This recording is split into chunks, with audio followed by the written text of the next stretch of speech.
ইলাহা ইল্লা আনতা সুবহানাকা ইন্নী কুনতু মিনাল যালিমিন। ইউনূস আলাইহিস সালাম আল্লাহর তাসবিহ পড়েন আর আল্লাহকে ডেকে বলেন, আল্লাহ, এই অন্ধকার, তিন প্রকার অন্ধকার, মাছের পেটের মধ্যে অন্ধকার, সমুদ্রের তলদেশের অন্ধকার, আমাবস্যার অন্ধকার, অন্ধকার জগৎ মাছের পেটের মধ্যে সমুদ্রের তলদেশ দিয়ে আল্লাহকে ডেকে বলে, আল্লাহ রব্বুল আলামিন, আমি সাক্ষ্য দিচ্ছি, আপনার পবিত্রতা বর্ণনা করছি, আপনার তাসবিহগুলো পড়তেছি, আর আমি স্বীকার করে নিচ্ছি আমি ভুল করে ফেলেছি, আমি জুলুম করে ফেলেছি আমার নফসের সঙ্গে। আল্লাহ, আমি তো জালিমদের অন্তর্ভুক্ত হয়ে গেছি, তুমি আমাকে মাফ করে দাও, তুমি আমার এখান থেকে পরিত্রাণের ব্যবস্থা করে দাও। কোন সুবহানাল্লাহ। আল্লাহকে ডাকতেছেন সমুদ্রের তলদেশে মাছের পেটের মধ্যে থেকে।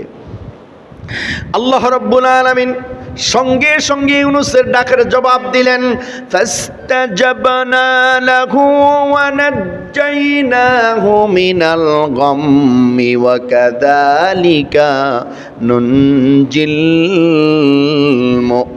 মুমিনিন। জোরে কান আল্লাহু আকবার। আল্লাহ রাব্বুল আলামিন জবাব দিয়ে দিলেন আর বললেন, শোনো ইউনূস, তোমার দোয়া আমি কবুল করে নিলাম। জোরে কান আল্লাহু আকবার। আমি তোমার ডাকে সাড়া দিলাম, শোনো ইউনূস, আর তোমাকে আমি পরিত্রাণের ব্যবস্থা করলাম।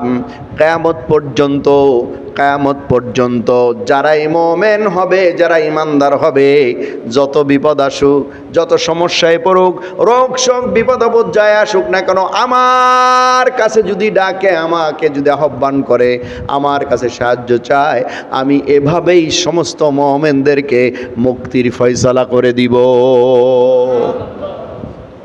এই যে মুক্তির ফয়সালা হয়ে গেল, যেদিন মাছের পেট থেকে মুক্তি পেলেন, সেই দিনটাও ছিল ইয়াউমে আশুরার দিন।